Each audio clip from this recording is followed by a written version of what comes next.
Hi! Welcome! Shady Ladies are back! Yes, we have returned in full force, and Lawanda is ready to shade. We're your hosts, the Shady Ladies, Margaret Poupard and Samir Roy. Hello, darlings. And we just couldn't wait to get into the Season 9 gig, so we just had to come correct with a little preview episode on what to expect of these very interesting and diverse queens we have this season. We already know that there are going to be a bunch of really great guest stars, but let's focus on the queens. Yeah, so we decided to dig a little deeper into each queen. Well, we decided to put on our super sleuth hats, which, you know, Samir being the super sleuth of the two of us probably could find a little bit more dirt than I can, but, you know, I definitely tried to keep up.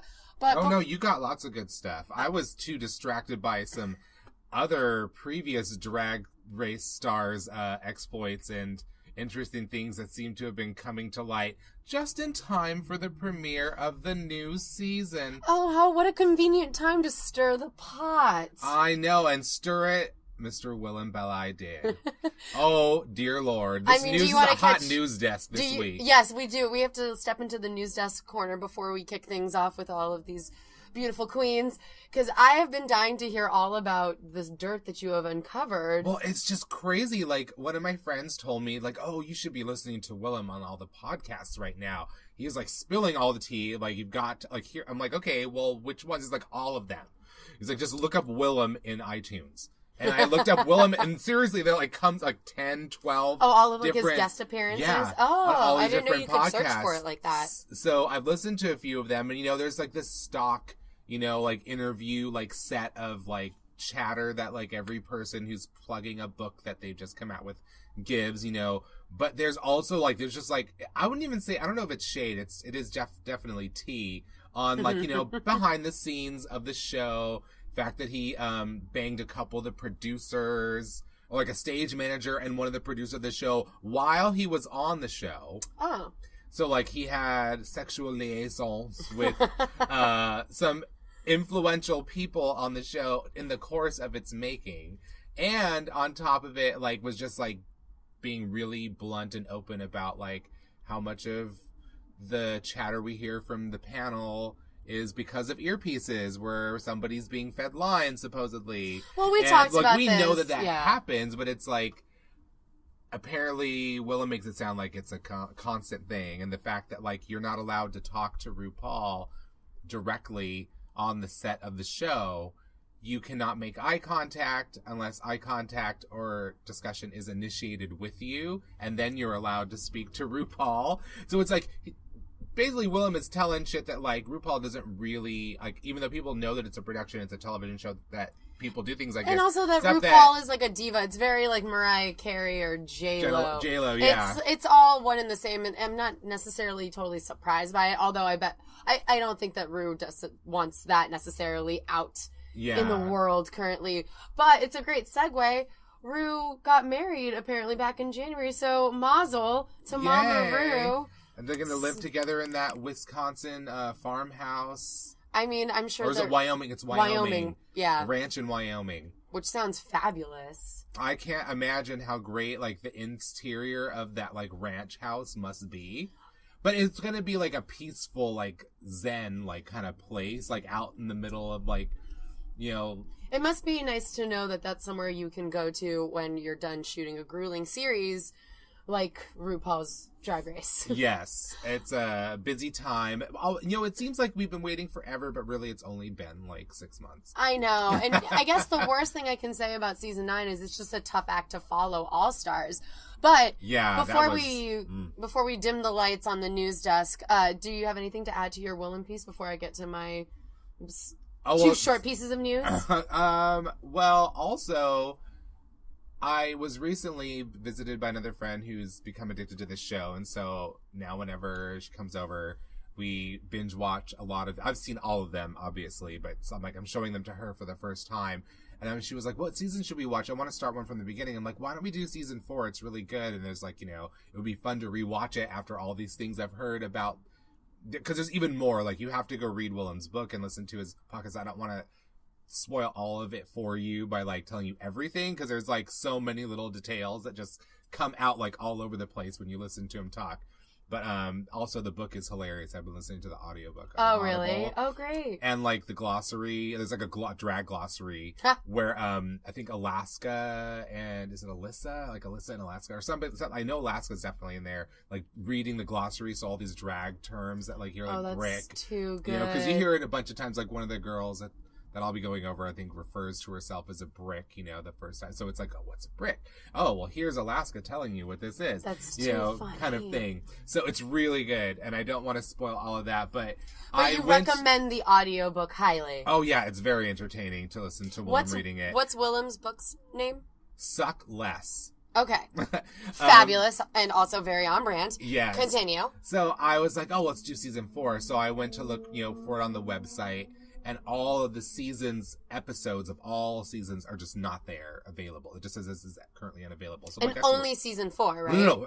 On the website, it's all of them. Then you go to iTunes, like, okay, well, I'll just get it on iTunes because I don't mind buying it, whatever, because I just don't download. I'm stupid. I just don't download things illegally or like every other human being on Earth does. You support the arts. I'm just like the only person who doesn't do it. And I don't even know if it's a moral decision. It's just like, no, I just don't want to bother like searching, downloading for 5 hours. Like, I don't want to do any of that shit. So I'm like, fuck it. I can afford to spend $20 right now. So I was going to just buy season 4.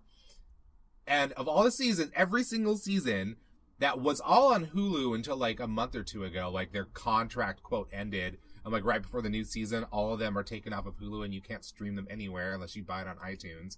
And every season is there except season 4. It's like season 4 is like, you can't even buy it. It's not even listed. Like it goes 1, 2, 3, 5, 6, 7, 8, 9, you know. Yeah, it was very like, I was like, wait a minute, there must be a mistake. I'm like, wait a minute, really? All the Willem tea and like, everything, it was just like for real. We're getting crafty with the sound drops, clearly. Oh yes, I found it on the interwebs. Tell us more, Grandpa. So I see that you can actually order food and have it delivered by punching buttons. Yeah, you don't have to talk to anybody. It's incredible. Oh, it's the best. But so season 4 is missing. Gone. Like it. Think it might be a little payback. It has to be because now everybody probably wants to go back and watch because Willem also. Oh, that's a good point. Willem also said that part of the reason that he wanted to get out of the show was because he had a show that he was supposed to do where Derek Barry was his understudy. What? And he's like, there's no way in hell I was going to let Derek Barry take my job. So I knew what I had to do and I knew that because the next day was a group challenge, they couldn't kick me off before the episode started because they needed to have an even number of people to do the challenge. So he knew that they would let them do it and that he would be eliminated after if he did what he had to do to get eliminated. Interesting. Or to get disqualified specifically. So it's like, because I remember beforehand. Well, that definitely like casts that episode in a completely different light. So it's like all this shit. Like, oh my god, now I really want to see it. Exactly. Gone. Cannot even fucking buy it. Now I have to illegally download it if I want to see it, and I will never do that on my computer. I will get some stranger off the street to do it for me at the public library, and then give it to me. Hey, can you put season 4 of Drag Race on this jump drag, it's please? It's like the least illicit thing I could ask of a stranger on the street ever. But, you know, I go that far for it just to have my own copy. I just really want to see this now, of course. So naturally, it makes you want to rewatch it. So now it's not available for you to watch. And I'm like, Well, I'll have to keep an eye on this matter. I'll keep looking. We'll move quickly to my 2 other small news pieces. Hot. Yes, well, so incoming queens Trinity and Valentina were out in WeHo with a photographer, I believe, of the show named Jason King, and they were unfortunately jumped on St. Patrick's Day, which is crazy. Luckily, the cops caught the guy, and the police were very nice and helpful to them.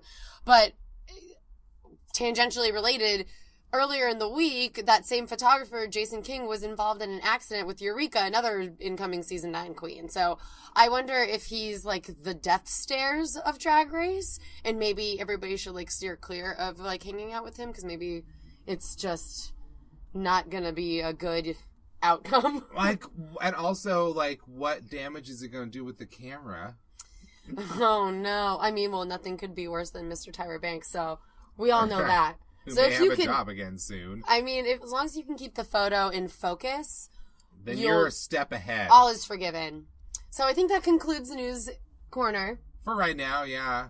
And Definitely more to come as the season progresses. Because there'll also be live viewing parties on VH1 now that it's moved to VH1 for the premiere of each new episode. interesting. So before the episode airs, Wendy Williams is going to be hosting sort of like it's going to be like Cocktails and Classics on VH1, basically. She's going to be there like hosting like the viewing of some movie leading up to the new episode of Drag Race. What? And like talking to people like queens from the show during it or something, or like other guests.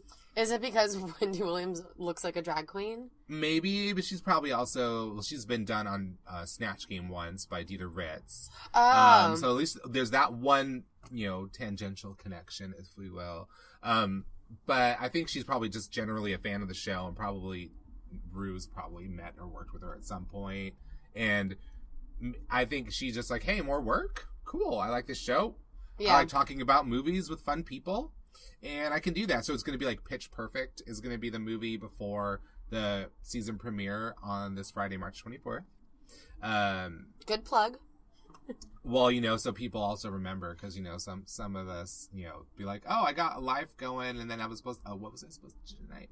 Oh, I specifically did not request to work at the theater that night, so I would be able to go to a bar and view this with my community, have a couple cocktails, and just, like, see what the show has to offer this season. It seems to be promising so far. It's hard to tell from those Meet the Queens videos, because it's like they don't really give them I don't know, I guess there is an opportunity to show your personality, but for some reason it never really gives us a complete view of what we're really going to get on the show from those questions. And so it's really up to your digging to like find Let's more try and about. give more of like a complete view. Let's meet these queens. Do you want to go first, or do you want me to go first? Why don't you go first? Okay. So we split them up in alphabetical order because I am lazy, and that seemed like the most efficient way to do this. All right, so I'm going to start with Aja. She's 22, and she's from Brooklyn. Just from a passing glance at her Instagram, she has like a Harajuku, like 90s club kid vibe to all of her, and she serves a lot of different looks. I said a little bit like Kimchi and Adore. And she started her own drag house last year with 3 other Brooklyn queens, Candy Muse, Momo Shade, and Dahlia Sin. And she said that she got her name from a Bollywood song, which I thought that you would appreciate. I did. I remember the song too. At first I was like, she said her name is from a Bollywood song, but that word literally just means like come here, come over, come, like C-O-M-E, like that's. So it's like, that's literally like a word you hear like every single movie. But then I was like, oh, specifically it was a song. It was like, I think the English title was Disco Dancer. The number it's from is hysterical. You can look it up on YouTube. And it's like, Jimmy, Aja, Aja. Oh, it's the sample Jimmy, from the MIA song? Well, that's what she said. Yeah, it's it's a sample. Yeah, it's an old like early 80s Bollywood cool. disco movie. It's a pretty nutty little number. But it's supposed to be AAJA like from the movie, like, but she spells it with one AJA. That's her thing. Yeah. Well, she calls herself a Junie Jetson hooker, which I appreciate. And she's a very entrepreneurial queen because she already has t-shirts made with what would be her tagline from the show called, what is it? Consider your edges snatched. She doesn't sell lotion? No, she doesn't sell lotion. She sells shirts. Body care line? No, she knows what to do. She's already a business brand and a boss. Oh, right. Well, they all are. So that is Aja. Yeah, she's young too, 22 from Brooklyn. Yeah. Well, she says she started a drag house. Like, she's thinking the future. Yeah, and she says she always speaks the truth, which means she'll be really shady to everybody, and some people are going to come for her, and that's going to be really entertaining for us. Or she could also just be like this season's Adore. Like, she's got the natural skill. She always tells it like it is, but she's never, like, mean about it. But it's hilarious because it's brutal sometimes. I mean, she has also a wide variety of looks. Like, I was really impressed. She does not look the same in 2 pictures. Yeah, so do you think that's more just as speaks to a diversity of personality, or she hasn't completely honed in on her, her own personal, like, drag persona? Style. Yeah. I like to believe it's the former and not the latter, but only She's time will pretty tell. young. Yeah, only time will tell, though. So it's hard. Because you'll be able to see, like, you know, Adore, I felt, came in pretty much like the way that she is. This is who Adore is. Yeah. And it was all, she already had gotten to that. She already figured out how to be herself in her character or in her drag, like, without completely just being like the boy. But it was very natural and organic, and you could tell that's who she's always going to be. Yeah. So I'm, like, wondering we'll see more of Aja. Like you said earlier, though, it's kind of hard to tell what her personality is from those short Meet the Queen videos. Like, I feel like she had more of a fun personality than other videos that I watched. Yeah. But I didn't really get, like, a complete sense, so maybe that's tying into the variety of looks. It's like she's trying out, like, a bunch of different personalities, too, at the same time. And then we'll see which one sticks. Really, like, resonates over time with her. All right, your turn. I like her look. Okay, so let's see who we got here. Nina Bonina Brown. Yes, please tell me. I'm very curious. I really liked what I saw of her. I didn't see a lot of performance, like high performance quality in the sense of what they usually like on this show. Mm-hmm. Like, she chose an interesting song. There's a video on her Instagram of her doing like a remix of I've Got My Love to Keep Me Warm, and like the lip sync is on, but it's just like the eyes, I wasn't seeing like the real performance in other parts of her face. Okay. So it was like, okay, she's got like the sort of cosplay Fifi O'Hara 365 Days of Drag thing going. Like, she's like, was it Vulture described her as like she does like sort of 2D into 3D, like not quite cartoon, but like animation. Like, I was getting like, okay, is this what like Dax exclamation point said that she was last season? You know, I was thinking of her, and also like there's a bit of Kimchi in there because of the artsiness, because Kimchi did a lot of looks also that like played with dimension, with the 3-dimensional surface of a human body and creating almost like 2D images out of, like, it was like she played with that boundary as well. So it's like she's going to be really interesting to see, but I don't remember seeing a lot of her, you know, like when you see like the long trailer, and you see like clips from like they mix in clips from like several episodes. Mm-hmm. You don't see a lot of different looks on. You kind of see the same looks every single time. So you're saying that she gets sent home early, basically. It feels like she's going to end up like that, like a few episodes, but maybe she's not going to shine in like some acting challenge or like group challenge thing where you have to stand out for a different reason than just the look. Yeah. You know, so I'm wondering if that's going to be the thing with her. Be her downfall. Like, her look in the Meet the Queens video, she said, was inspired by a video game where you got to create your own character, and like, I love the looks themselves. She's kind of also like the Acid Betty, you know? So I'm wondering, like, because Acid Betty didn't make it, like, she made like about halfway? Over halfway? Yeah, something like that. She made it past Snatch Game. Yes. Or she made it to round...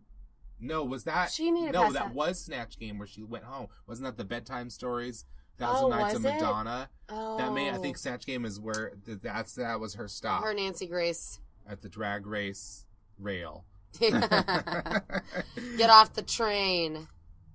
She said she doesn't know how to describe herself in the video. That's not super promising. Which wasn't super promising, but she also made it up as part of, like, I don't like to be, like, in a box. Like, you know, so it's like, there's also the, you know, like, she doesn't have the vibe of, like, the Sharon Needles, who was, like, they tried to sort of pigeonhole her into just the goth box, but it was more like Sharon Needles just, like, resisted the box that you were supposed to be in as a drag queen in a lot of ways, and that was just part of her personality to naturally, cross over the boundaries in a lot of small ways and big ways. But that was just generally who she was, and a lot of time expressed itself through a goth look. But she also did lots of other crazy stuff.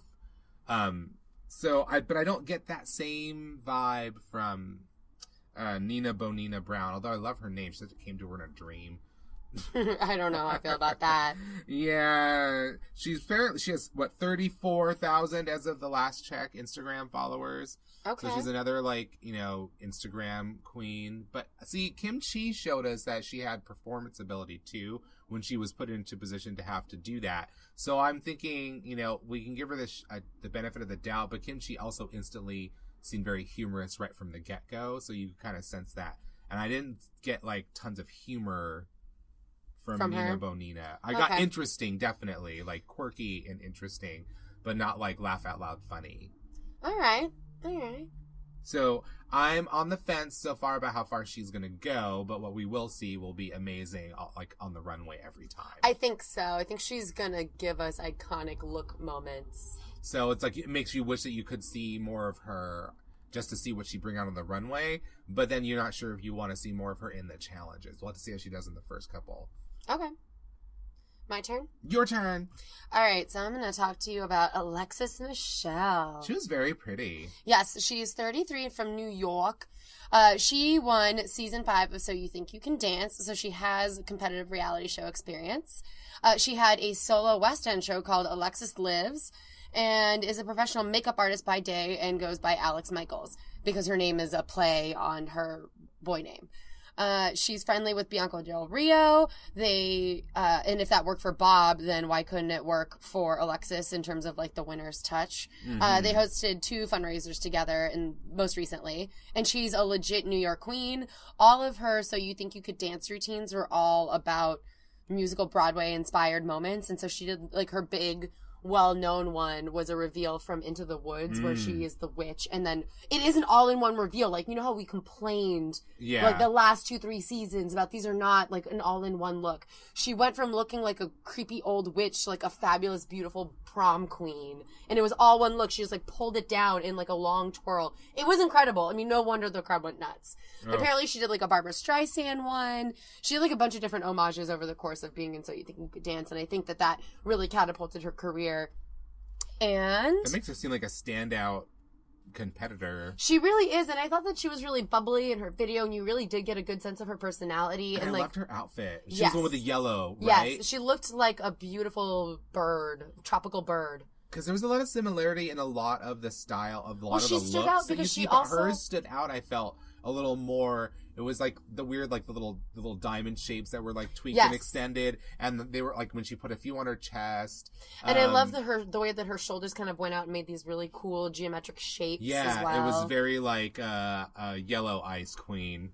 Yes, I really enjoyed it. She made her outfit after people pissed in the snow. And I think that she can also sing, so we might see some of that as well. Because there's got to be another singing challenge. They have not given up on these for like 4 or 5 years at least. Love it. I mean, because if they don't even get a good singer, then they get good drama. So it's a win-win for them. But she is also apparently known for her cinched waist, which I wonder what Violet has to say about that. Right. I don't know if she'll beat Violet's smallest waist in Drag Race history, which probably legitimately would win after that like crazy corset like moment. With the oxygen tank, that was just like one of the standout moments. Oh my gosh. So I'm like, I don't know if she's going to be able to equal that because, much as we all like to dish shade on that season, we were very kind to it in the podcast, as kind as we could be. I think kind of bitched the entire time. Not the entire time. But, not even for the RuPaul entirety of every episode. Oh yeah, no. RuPaul was not having it half of that season too. It was a weird season. Yeah. But Violet did legitimately give like some like jaw-dropping fashion moments, like on a few occasions. Even just her fucking all-in-one look from the runway challenge is brilliant. Still, I could watch that gif all day. All fucking day. Like you marvel at it every time. It's kind of like, I don't know if you ever saw Cinderella on the stage, but like they do that kind of the Rodgers and Hammerstein Cinderella musical. There's like these moments when like her outfit is transformed and she just spins around and like her rags turn into like the beautiful white gown. Somehow it was all in there, and somehow in the like they just do it really fast. Well, that's what Alexis Michelle did, so that's why it was like really impressive. So they do have some overlapping qualities, but I think that the package is different for the both of them, and I don't think that it's fair to compare the two of them. I just thought it was funny that she made that cinched waist comment because I wasn't sure if that was some shade or not, but I thought I would throw it out to the public to decide. I'm excited to see what she does, though. I think that she's gonna go far, honestly. She just has out of all of the queens that I watch, she's the most memorable, she's the most polished, and I'm the most excited to see what she's going to bring to the table. Out of the queens that I had. That you looked at. Yes, so your turn. Okay, next we have Peppermint. Okay. Peppermint's kind of like, you know, she's only 37 in the show. You're like one of the old people at 37. But she's been around the block. She's very well known in the drag community in New York City. Like she's worked, like I saw some of the videos she did with Sherry Vine, which were hilarious. And also, she's worked with Lady Bunny. So it makes you wonder, like, how much of this is there going to be like a third degree of separation kind of connection to RuPaul in this season? Because, you know, she's not like, I don't think it's the same as when like Ivy Winters was on the show and Ivy had made like some costumes.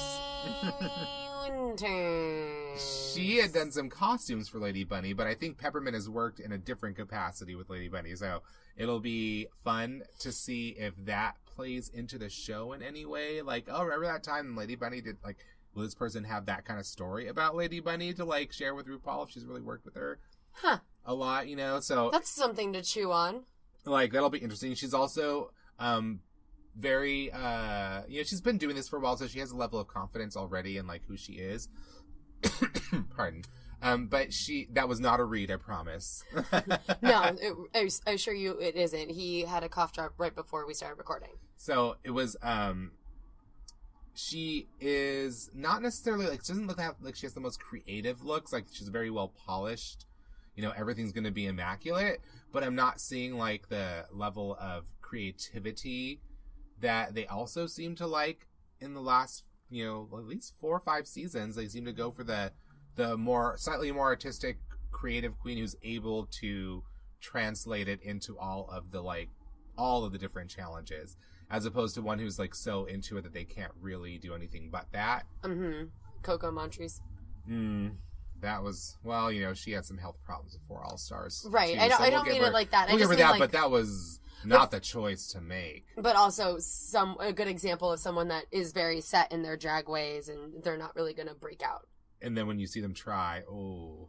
Yeah. Anyway, carry on. Nonetheless, but she is pushing to be the first transgender contestant to win. I don't know how many transgender contestants there have actually been. I think only one that I can remember, and that was Monica Beverly Hills. No, Monica Beverly Hills was transgender when she competed on the show, and she actually didn't reveal it until like the second or third episode. She was like, you know, emotionally having a tough time because she hadn't told anyone. So this is going to be a new thing for the season to begin with the person already, like, they've already come to terms with this. This is who they are. They've been this way for a long time. That was interesting in her video that she chose the name mostly because she was with a really hot guy and she was eating peppermint candies at the time. Peppermint candies are her favorite. And he was like, you should call yourself Peppermint. And she was like, so I did. I would have done anything for him. Oh my goodness. But also, how are peppermint candies your favorite? I was just thinking that too. I'm like, you eat them all the time? That's like a lot of peppermint. I don't know. Maybe like a Klondike bar every once in a while, but come on. Doesn't seem like she's that frosty. She seems very, very sweet. Okay. But, you know, I'm like, I'm not seeing like winner. I'm seeing like kind of a mother hen figure in some ways, but like not gonna go as early as Vivacious. Okay. Because she's not really like club kid old school. She's like old school classic. All right. Beauty drag. Because this is like possibly like the fishiest season. I think of this show yet. Like every queen that I saw like had for the Meet the Queens videos were like spot on, like looks like like you couldn't clock them walking down the street in some cases. Yeah. Peppermint, it's an impressive bunch. Is naturally, I think, very funny though, so she could kind of be like the Kennedy Davenport in a sense of this season. Okay. So there's that kind of vibe about her, which would be fun. You know, we talked a lot of shit about Kennedy, but we also had a lot of fun watching her on that show. Agreed. So she was definitely entertainment, and she knows how to entertain, and I think this girl has that already built up in her. So at the very least, we'll be entertained, but maybe not spectacular enough in the long run to take home the crown. I feel like that's a fair assessment. We're like calling these things out before we've seen any of the show. But I mean, we'll see how keep that in mind, but also we might be right. There's also that. I mean, there are pretty good odds only one person's going to win. I'm pretty sure that it's not going to be Peppermint. All right. I just think that, yeah, you heard what I thought. Mm-hmm. Your turn. All right. So I'm going to go with Charlie Hines. First contestant from Great Britain, which I wrote down, UK Drag Race. Is that you coming around the mountain? I know, exactly. I was thinking the same thing. Like, is this our little, like, leeway into, like, I wonder, Drag is it Race UK? Testing the waters, maybe? I don't know. But they made sure to mention that. Also, the oldest beats out Tempest du Jour from 2 seasons ago. I believe it was 2 seasons ago that she was on. Charlie name drops a lot in his bio. Started out as a stand-up comedian. His videos were pretty funny and pretty self-deprecating. He's a popular YouTube personality known as the man with 1,000 faces, like a British Dana Carvey. Does lots of impersonations, will be great at Snatch Game, hopefully. Even Cher and Lady Gaga co-sign how good he is, I guess. What did they say about him? I don't know. They didn't have any pull quotes in his bio, but he just name-checks them and Kylie Minogue and Sir John Elton. As like Sir Elton John? Oh my God. May I remind you of your PDF gaffe from earlier? Hey, I would never have gotten Elton John's name wrong. Sometimes it just happens. At first I was like, is this some other person? I'm like, oh. No, I just made a dyslexic boo-boo. Sir John. Sir John. I'm just referring to you by your... last name only. We're on a last name basis, me and Elton. Anyway, so no, there were no pull quotes, but he just name checks them as people that like him and think that he's good at what he does. Okay. I don't really have much more info other than that. I knew that there was he'd gotten in, I don't know if there was really controversy about it, but he performed in blackface. Performance. You know what's really weird? Similar to the Willem stuff, when I went to go Google his name, it wasn't in the first 2-3 pages of the Google searches that I had. You had to dig to find it. To find a thread to an oh no they didn't post that I remember that I had read before. So yeah, he got into trouble and I think he gave one of those sorry not sorry apologies. Or sorry if you're offended apologies, excuse me. Yeah, I don't believe that Charlie is racist. Charlie? Yes, and I just believe it was in poor taste versus malice. Yeah, so it's there's that, and but it's just kind of cringy. It's not something you want to hear, but it's also something that you expect, someone who is, old school drag would not necessarily, I don't know how much, there was blackface performing in it, but it's also, going against the grain. He has a vaudevillian background, so if that kind of helps that would make it a little worse. But anything. If it's just a carryover from where it genuinely was just pure racism. Yeah. You're taking it from that, then that's just if you're making a comment about it, I didn't see the performance, so I can't say what. See it was kind of like when people got all up in arms about Sharon Needles. She did a performance in, and I'm not excusing performing in blackface. I would never do it. And I would never expect to see anybody doing it. But I can also understand for some artists that it would be in the vein of doing something that's supposedly forbidden to make a commentary on how fucked up things are. Right. Because Sharon Needles' performance that got her in major trouble was her in a Nazi uniform, something with a swastika on it, doing to a Disney movie. But the joke, it was really genuinely something beneath it. It was also not just commenting on that Disney is a corporation that will do things to anybody to succeed. Right. Just like any other corporation, but also that it has a genuine tie to Nazis right. Because Walt Disney invited Leni Riefenstahl to the Disney Studios, famously spoke about her being a great filmmaker, who she was making Nazi propaganda films.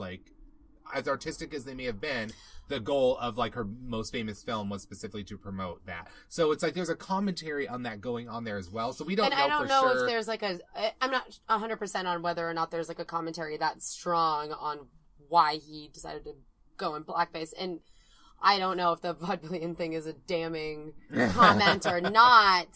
But it's just kind of cringy. And just like Amy Schumer, you can't expect people not to dig into your background. Right. And when they find things that are kind of offensive, you shouldn't be surprised that people demand not necessarily an apology, but an explanation. Like, you owe people that if you're going to do that, you cannot expect to just let it slide by. No, I agree with you 100%. Like, you're totally right. You have to expect that a lot of people are going to ask you about that when they find it, because they're going to look you up.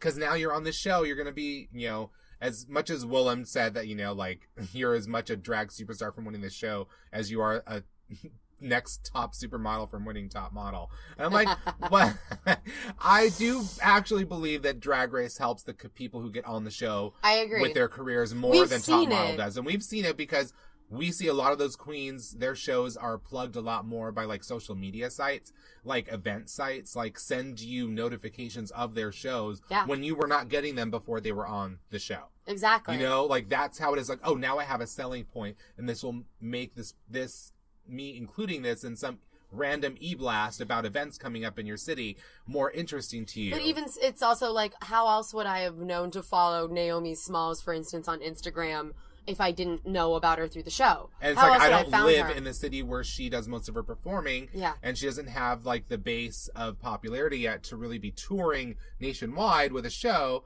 as she will after she's been on the show and did as well as she did. And we've seen dozens of queens go on to have full-time jobs because they were on RuPaul's Drag Race and now can book tours and can go on tour consistently and get paid really well for club appearances and make it their full-time gig and do other things on top of it. So I do think that RuPaul helps queens more than Tyra helps models. And it's just a matter of how much is in the contract do you owe after the show, which apparently is another thing that Willem brings up.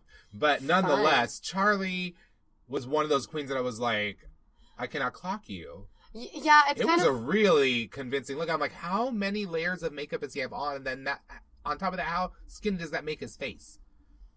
I don't know. I mean, the eyepiece was also, it was incredible. I look forward to seeing all of Charlie's looks and impersonations, and I hope that he doesn't choke during Snatch Game. I hope not. And I also wrote, he's won the Royal Television Society Award, whatever that is. It sounds important. Whatever that is. But he has great comedic timing, so I think he's going to fare very well at, like, reading people when the library is open and just, like, comebacks in general. I think that we can expect a lot. And because he's a seasoned queen, my expectations are high. Yeah, he seems to have the humor down, like the quick wit. Well, that's the stand-up comedian. So that's going to make him good at those kinds of things, as you said. And hopefully, like I said, I can't imagine that he would get, like, starstruck or choked. I don't think so. During the show. But you never know until you're in that fishbowl. Because these, I believe, I can't tell when they recorded these. I would think this is obviously before they actually got on the show. Because it's like, I was rewatching some of the old Meet the Queens things. Because they're all on iTunes for free for each season. So it has, like, all of them in one blog, so you don't have to go to the freaking website and do the little weird shit. No, and it just plays all the way through, no commercials. It's glorious, and it's, like, the only thing that's free for each season, however. But, like, season 5, it was, like, they filmed them, like, right before they were going to do their, like, little intro video for, like, those Grecian goddesses kind of, like, intro, which is what they did that season. So it's like talking to them in their Grecian goddess outfit before they film that little spiel that's going to be edited together for, the commercials and everything. That's when they recorded their Meet the Queens interviews. So it's like there's that. And then after that, they kind of went to everyone sitting against, like, a nothing backdrop at all. Just come in, like, your best look. Well, it's the same look that they use for the promo pictures that get released as well. So it's like they just changed. So it's just like one long press day for them. Exactly. So they had kind of a little bit of that season 1 filter in all of them, but they all still looked like so fishy. Yeah. And Charlie looked so young and fishy in the makeup.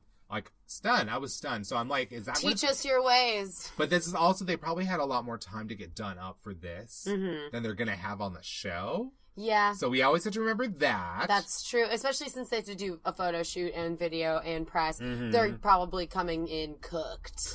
Like, they baked already. It's not going to be like when Courtney got eliminated on Top Model this last cycle and just wiped her makeup right off her face when she was wiping the tears. Oh, Lord. Yeah, it was bad news bears. Anyway, your turn. Okay, so next is Sasha Velour. Ooh. From Brooklyn. She's 29. She is sort of like the Milk of this season. Like Milk, Vivacious, another sort of Acid Betty-esque type. Not as... Acid Betty was more elaborate the way Nina Bonina Brown is more elaborate. Mm-hmm. But it's still that kind of like artsy... more gender bending, gender fuck drag a little bit. Does a lot of looks with just a bald head, as you saw in the Meet the Queens video where she wore that sort of like pink IUD fascinator thing. That's kind of what it looked like. I mean, I'm not saying anything. I was gonna say, you can tell me. I don't know. Joan Rivers said it looked like that when one of those princesses. Oh, when Kate Middleton got married. It was like one of her sisters. Yeah, it was like one of the like Duchesses of Kent. Yeah. Yes, it was them. It was the Duchesses of Kent. Was it like the sisters? Right? Yes, the sisters, and then I remember Joan Rivers saying at the house, "That looks like she's wearing an IUD on her forehead." And then I like saw this pink thing, and I'm like, oh. It's true. It's not. You're not wrong in thinking that. I'm like, I've never actually seen one, of course, so I have no idea. I'm just trusting the opinions of a friend and an old woman on TV. Nonetheless. Good enough for you, Good enough for me. I did love that pink feather look she was wearing, though. It looked very beautiful on camera. Like, it just like, the tiniest little bit of floating on it, and they got it every close-up. Like, it was a good camera look for the sit-down because it just felt alive, almost. It was gorgeous. But she's known for doing these kinds of, like, really crazy... artsy looks. I saw a video that they linked to online of her doing like an Annie Lennox like lip sync performance. That makes sense. In front of like this like crazy projection screen. It was very like Psychic TV. I don't know if you've ever seen Psychic TV. Yes. Yeah, it was very that. Like my goodness. The cool, like obviously the drag look was. I mean, no offense to Genesis because it's not what she's like trying to do, but it was like that, but like a more polished, fishy version of it, but still genderfuck because she had a totally bald head and she wasn't wearing padding. She just had pasties on over her boy chest. Okay, cool. But it was like a really good performance. So she's got the performance ability. Like it's there. Like she comes alive and can act and really perform this number. So it'll be fun if I don't want to see anybody in the bottom if I like them. We'll see if she's a horrible bitch or not. When we're on the show, I don't see that in her, but I do see like very severe artistic, like this is, I have a different view of what drag can be. She's going to push the boundaries a little bit kind of girl. Okay. And I like what I saw, so I feel like she'd be really good in a lip sync if she was ever in the bottom. Like she'd give you a real performance. It wouldn't just be, I've got some moves with my arms and legs. And like an emotive performance. Yes, like she could, because she's standing still in most of that video. So I feel like we all like one of the performances we remember is Latrice doing "You Make Me Feel Like an Actual Woman," and she stood in one place the whole time. And she could still sell that whole thing and win the lip sync. She didn't have to move at all. Like this woman could do the same thing. This character like could sell in that way. With that, I saw that little spark there. So it's like, okay, hopefully you can keep it going because Jane Dior Fierce had that spark, but she let her nerves get the best of her too often. And got her sent home. That's a good point. But she also does a lot of She really loves Nosferatu, like the Murnau Nosferatu, like the old like rat face, long finger claw look. Like because she's done it a few times. I saw it all over her Instagram. There was a bunch of that. But it's like she either goes bald or full on giant immaculate headdress. Okay. So. I feel like she's another one who's like, you're going to look forward to seeing her on the runway. And I feel like in performance challenges, she's going to be really good. So there's the potential if she, can stay enough within the bounds on the show to make it through. Cause I have a feeling it's going to be like, when Milk came out in RuPaul's boy look and it like was also brilliant, but also like, oh, why the fuck did you do that? Yeah. Okay. Like there could be that kind of moment. I could see that happening. So that would be my concern, but she's totally got like the Brooklyn drag. Like Thorgy was a Brooklyn queen too. Yeah. That's so true. It's like quintessential, but like Thorgy without the dreads. Yeah, it's like there's a genuine artistic sensibility at play beneath the genuine performance ability, and natural talent to do it. It's how often is she going to get caught in her own head and not be able to just translate it to the challenge is going to be, I think, her main issue. Obstacle to overcome. Mm-hmm. And Sharon won so easily because she was instantly able to do that. It was not like a challenge for her to adapt who she was and her style and her view on drag, like, into each challenge. She somehow was just able to play the game. And people have to, I think that's another thing. It's like, how often how many of these people do we think will be able to play the game well? And it's not that's just why I think Alexis Michelle's going to do really well, because she knows how to play the game. Competitive. She's also like Alaska. Alaska played the game really well. Yes. Like, we all watched that go down. When she lost in season 5, it was literally just losing to pure talent and like personality and, you know, like in Jinx. But she learned exactly what to do to not let that happen again. And she mastered it by the time she came on to All Stars 2, which is probably why she lost her shit so epically. Because finally, like, that facade, the crack, just like she the just blasted schemer it behind the hilarious drag kind of broke through a little bit. I think that she finally couldn't manage keeping up the persona.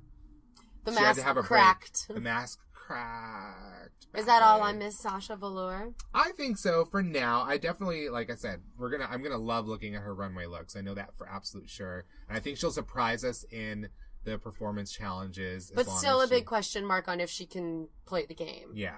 All right.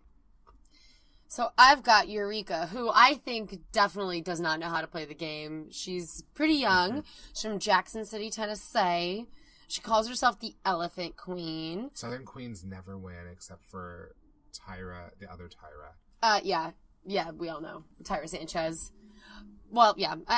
She's got a lot in common with Ginger Minge, I think. She's like a less raunchy Ginger, I would say. The cross-dresser for Christ, you mean? I would say that she leaves that out, but she's like a cross-dresser for elephants. Let's put it that way. She's like a plus-size, big-time gal. And she is not as musically inclined as Ginger, maybe, but she wants to be the plus-size drag queen supermodel of the world, which I feel like that's what Ginger said when she came in at some point. She called herself a glamour toad and blah, blah, blah, blah. Mm-hmm. So she loves elephants, as I've mentioned. She thinks they embody her message of size positivity, kindness, and family.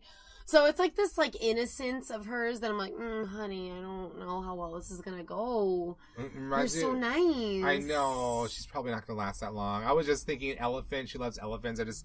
One of the stories that Willem told in his interviews was how when he was a kid at the San Diego Zoo, an elephant threw shit at him with his trunk. And then he had to take off his shirt because they couldn't wash all the crusty shit off of it. Oh, no. And he had to walk her. And he was like a fat kid, like a really, really overweight kid. So he had to walk around the zoo without a shirt until they got to the first gift shop where they could buy a new t-shirt for him.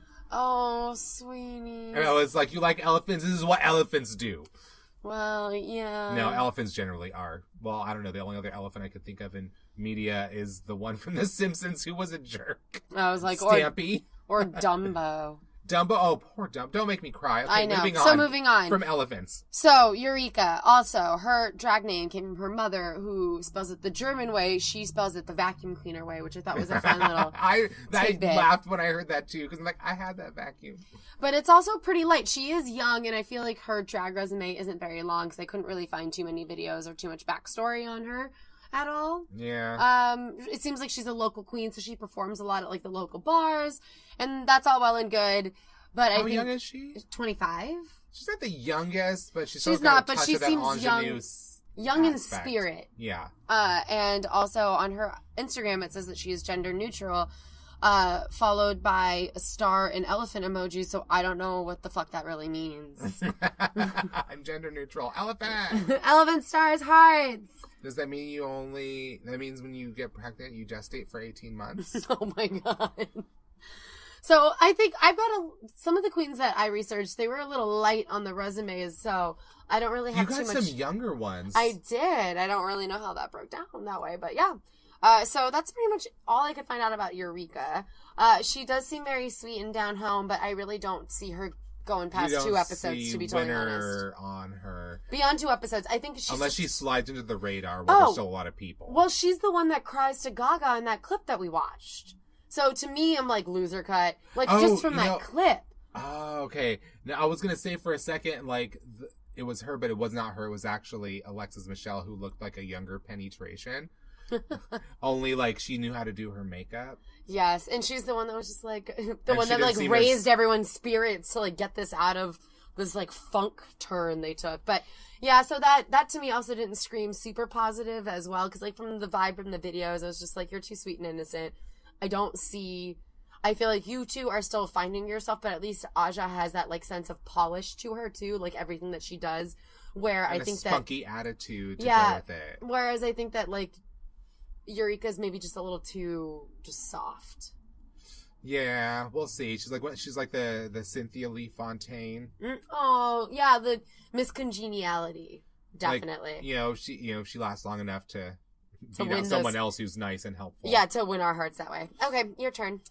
Shea Coulee. She is one who's been sort of marked by a bunch of people online as like an early front runner because she seems to have everything. She can sing, she can dance, she can act, she could host. She could basically supposedly do anything. All right, and do it well. I did think it was funny that the look that she came for the Meet the Queens, I instantly thought like Coming to America was like the look. I instantly got visions of that, which she kind of confirmed. She said she was basically going for like an African queen kind of look. And actually it's all over her Instagram too. She does like multiple images of herself in that look, multiple images like of like not paintings, but sort of like those anime overlays of your photos. Look, there's like it's on her Instagram like 6 or 7 times. And I'm like, so I won't miss it. Like, I got Jesus, like, come on now. Like, I get it. It's a good look. Although the cut of her cheek bugged me. It was like the severe cut of the cheek that didn't quite go with like the Trixie Mattel, like I'm a doll. Chiseled? Yeah, it's like because when you cut a cheek and you create that line, it's like not deliberately not blended. Right. So it's like the shade that you would blend into the top shade is just like a straight line where it ends. Oh, right, so like it's Trixie. Like, yeah, but Trixie's was like, I'm a doll. Right. Like I'm basing it like, like when you're putting together pieces of a face and like that, it made sense and it was interesting. It was a unique thing to her look. But in all the pictures I saw, it seems like Shea is doing that like consistently, which is kind of odd. We'll see how that goes when they're on the show. She might, when you have to come up with a different look for, a specific theme, she's going to do the same thing. But, like her middle name is Swahili for, beautiful boy. And if you look at her Instagram, she is a beautiful boy. She's only 27. She's pretty young, but she seems very like confident, like, and controlled. Like, you could sense with some of the other ones where there was like, you can always see it in their eyes. Mm-hmm. Like, when they're saying how confident they are that I'm going to win this and something about their eyes, it's just like, no, I see not winning. Yeah, I see through that facade it's like you're putting you up are for us. saying this because you want to sound confident and it doesn't sound like it's coming from someone who actually believes it.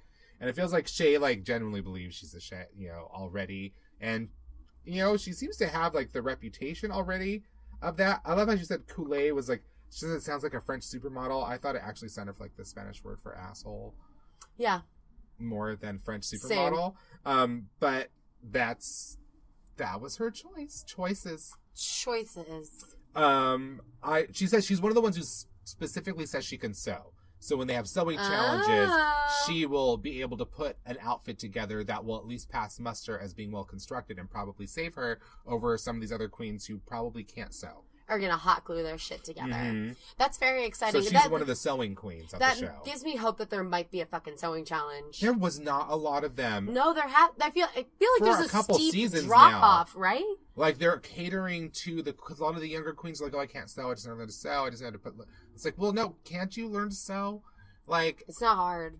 Like it's possible to do. Like Thorgy knew how to sew because there were sewing challenges, and like Thorgy was actually able to tell what was wrong sometimes if a machine wasn't working. It was like, oh, you're a classical musician and you actually have some and classically trained on the sewing machine. Impressive, Thorgy. But I love that Shade describes herself as bougie meets Banji. She says she's kind of like she does more editorial type looks. Okay. But she's known to be a well-rounded performer and apparently is gifted in being able to do her makeup on others, even though was she the one who was like, she's one of a few who said that that's what they do. They work at like a makeup place. They do other people's makeup and they always want boring makeup.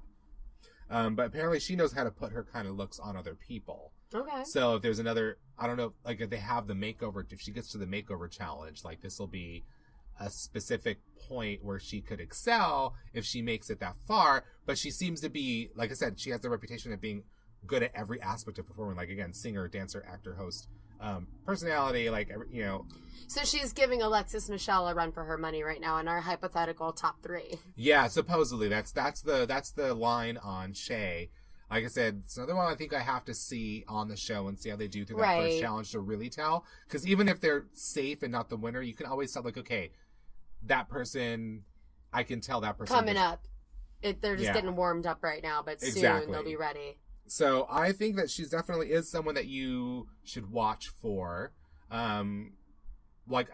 We should have paid more attention to those preview videos and seen what her first look was like, but it was hard to pinpoint all of them, and you kind of just want to see the way they enter before you really make the decision. Because you could tell Naysha Lopez last season was not going to last long. Oh, geez. From her entrance. Yeah. And it was just like, no, there was just, you just knew right away, like, no, like, how did you win Miss Continental if this is how you enter RuPaul's Drag Race? Miss Continental.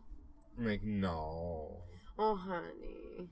No, I'm trying to think how many other pageant queens there are on this season, because I feel like... I don't remember hearing about a lot of pageants in my batch. Yeah, there wasn't too many pageant queens this season. I got 2 Vegas showgirls. I can tell you about one right now if you want to hear Who's about that? it. Her name is Pheromone. She's from Vegas. I love the name. Me too. I think it's hilarious. Of course, it's like Farrah Fawcett and, pheromones, because I think she said, because I'm a whore, which I thought was very funny and cutesy. Shockingly, is friends with Derek Barry and Willem. Willem is well liked by other drag queens because Willem is kind of like Alyssa. Like, I always keep it real. I'll tell you what I really think, and I'll tell it to your face. I won't say it behind your back. But I will also be helpful and complimentary and try to help a sister out. Kind of, that's just who what the personality is. So... Well, I think that Pheromone will bring a little bit of that. She is a Vegas showgirl, but she's got like a dash of dominatrix in there, and she actually hails from Texas.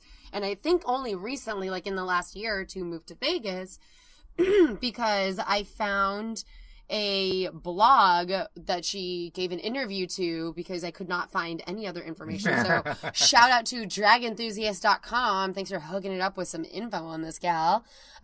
She started out doing drag in high school. Friends would dress her up and put her on chat roulette and try to see how many dudes that she could fool. I love this story for some reason. I just think it's hysterical. Chat roulette, and just such weird shit went down on that website. I never used chat roulette, thankfully. We did it once when we all first moved into Ward House, and I was like, I feel uncomfortable, and just left. Done. I'm done. Yeah, I did 30 seconds of it. It was too much for me. But also...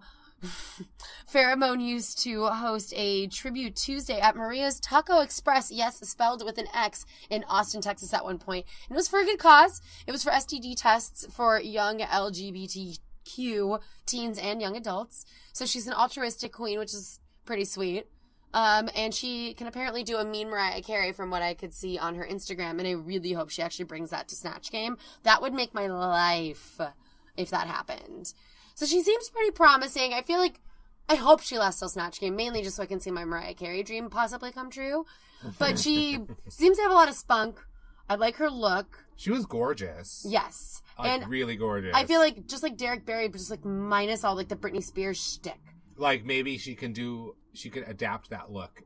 I think so, because looking through her Instagram, I did see it was on brand for her, but different wigs and like wearing different outfits. And I think that she can pull off different looks in a variety of ways to bring out this like showgirl meets dominatrix, which is what she's trying to go for. Whereas like Derek Barry just had I'm Britney Spears. So that's Pheromone. Pheromone. So pretty. Here's a pageant queen. Trinity Tuck Taylor. Oh, yeah. She calls herself a pageant queen.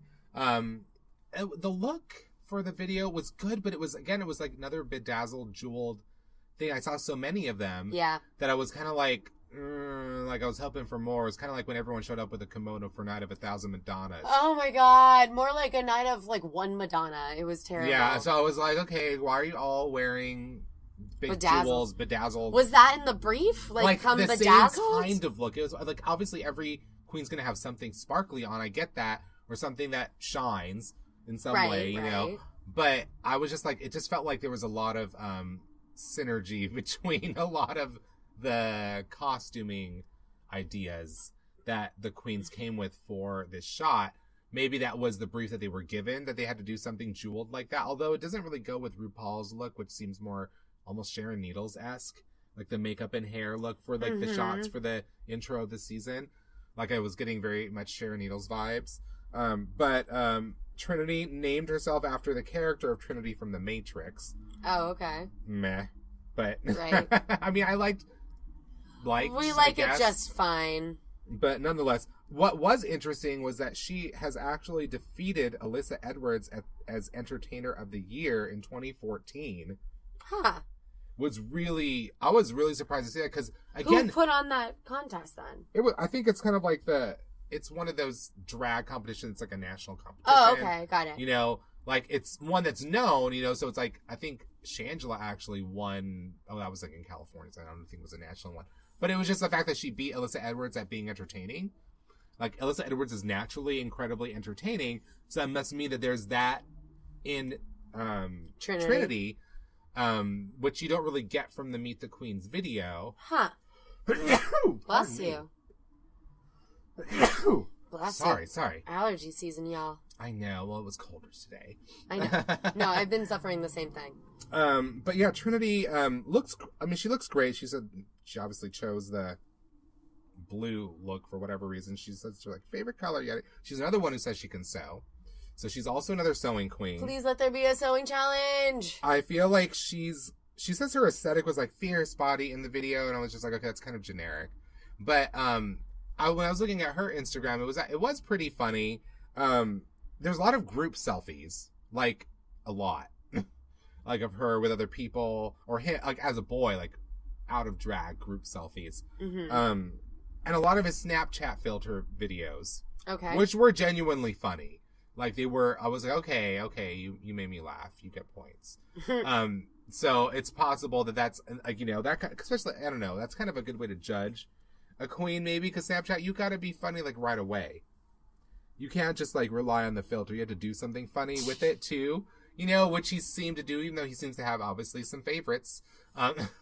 He uses a few of them multiple times, but genuinely very funny. So there's it's another one that you could look for on the Snatch game. I think we would think Sasha has the potential, if she doesn't psych herself out, to be good at Snatch game. Shay, I'm debating. We'll see, because I didn't see the acting ability represented really in just anything singing I saw. and dancing. Yeah, there wasn't really an opportunity to see much more than that. Trinity definitely has the ability. She even says I'm not the kind of queen who wants to tear another down to make yourself go up. So she's kind of playing the Bianca Del Rio playbook, which was I'm a bitch. I don't think she's going to go for depicting herself as a bitch, but she's going to be the one who's if you need help, I can help you. I'm not going to spend all my time helping you, but I don't have to be concerned about doing so because I will be successful regardless. Exactly. So she's kind of got that going. That's how she's coming off right now. So there's a potential for her to also be another contender to go far. All right. She's only 31. She's originally from Birmingham, but she didn't leave the South. She went to Orlando. Okay. I guess better than Birmingham, Alabama. I suppose. Kind of feels like a lateral move, but okay. Lateral and a little south. A little south.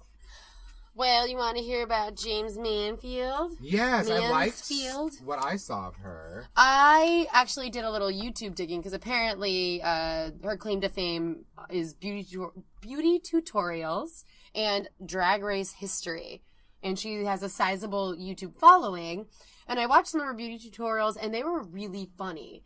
So she does them in the same way that you do, a video game playthrough, where she does, the voiceover over her doing all of the things. And I actually really laughed hard at one of the lines where her challenge to herself was to go to the drugstore and do, a full face of makeup with, a $50 budget.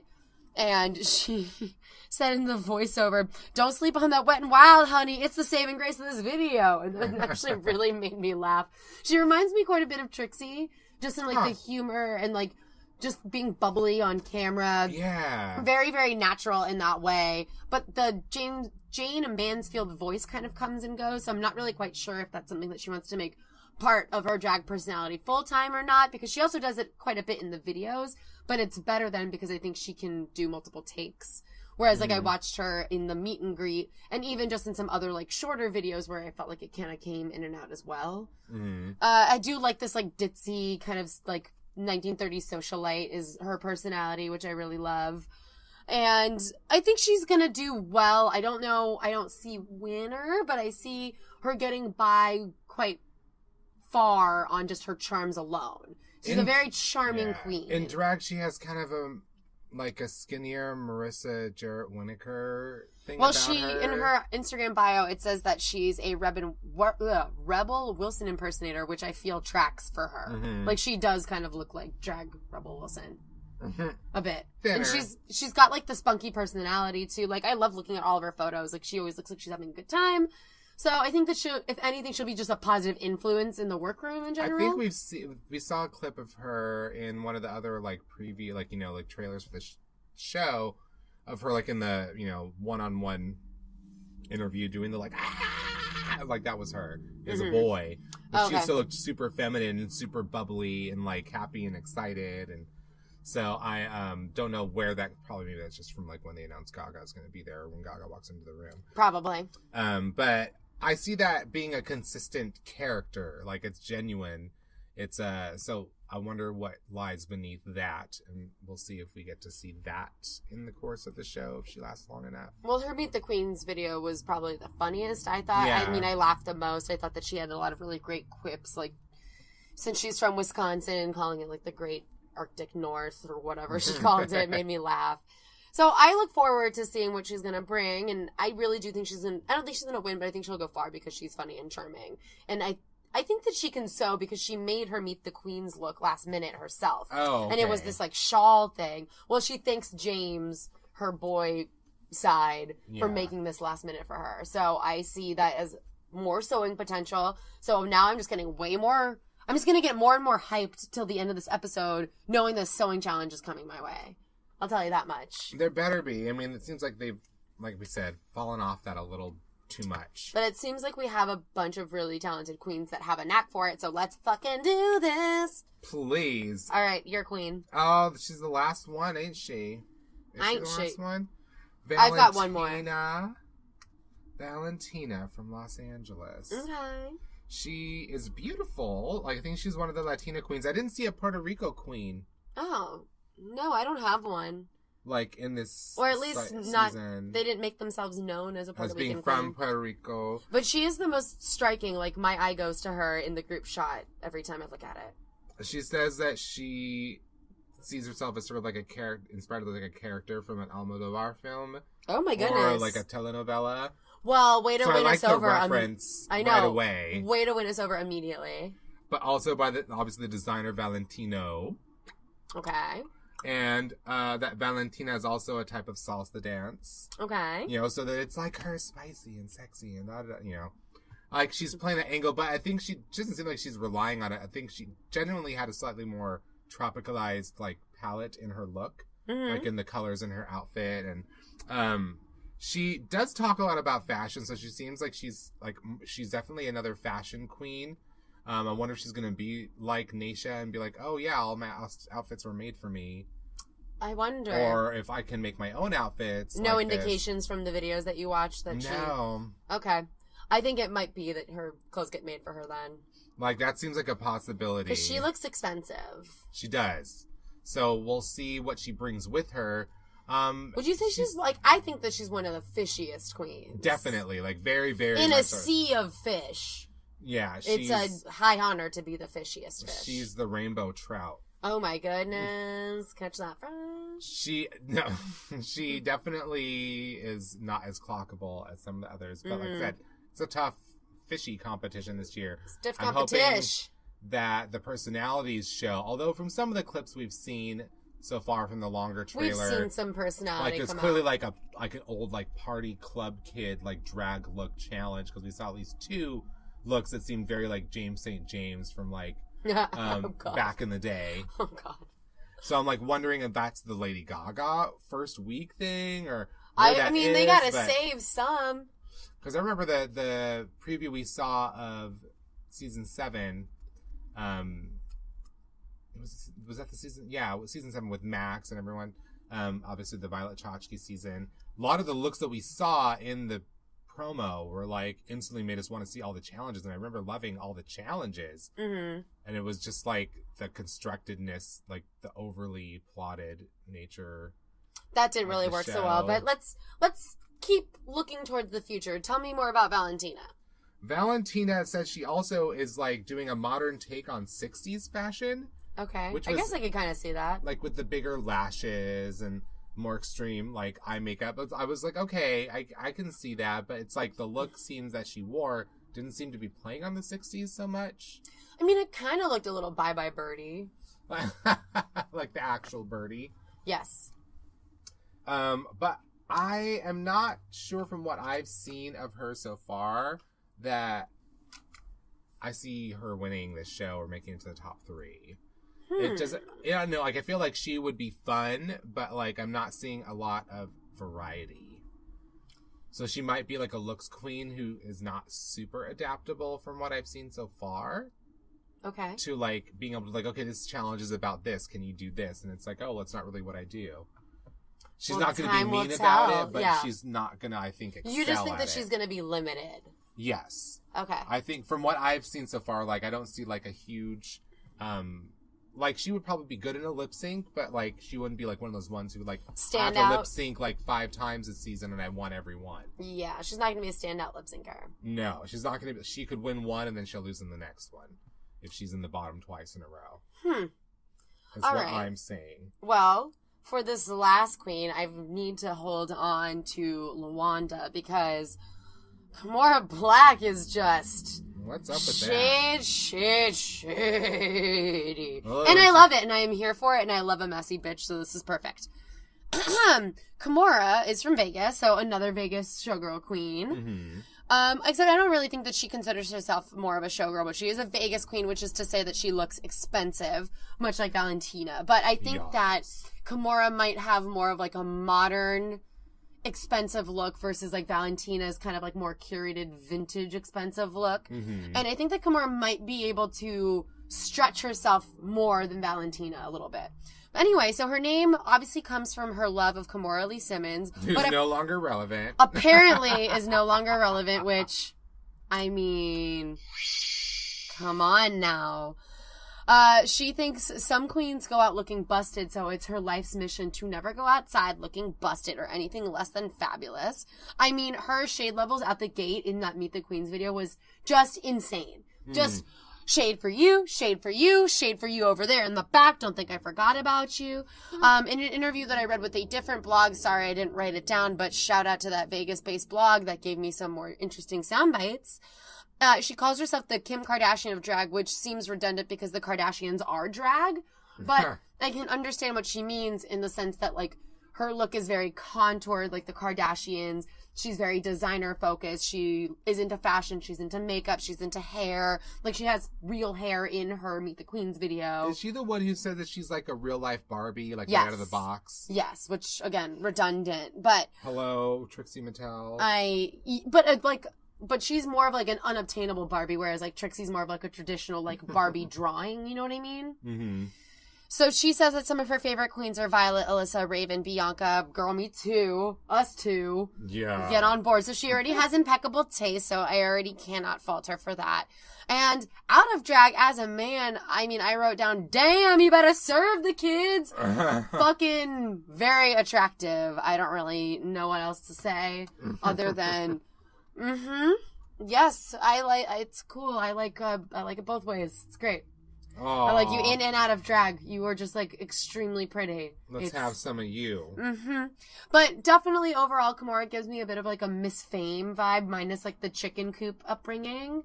Because she's just all about fashion and looks, and like she can name what's going down the runway in Paris right now off the top of her head, super easy.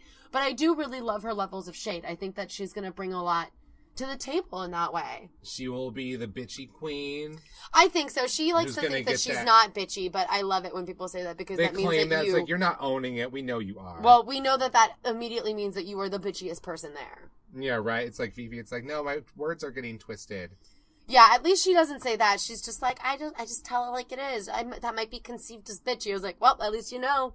At least you know it could be conceived as bitchy. That's a good thing. At least you have some self-awareness. But those are all the queens. That's it.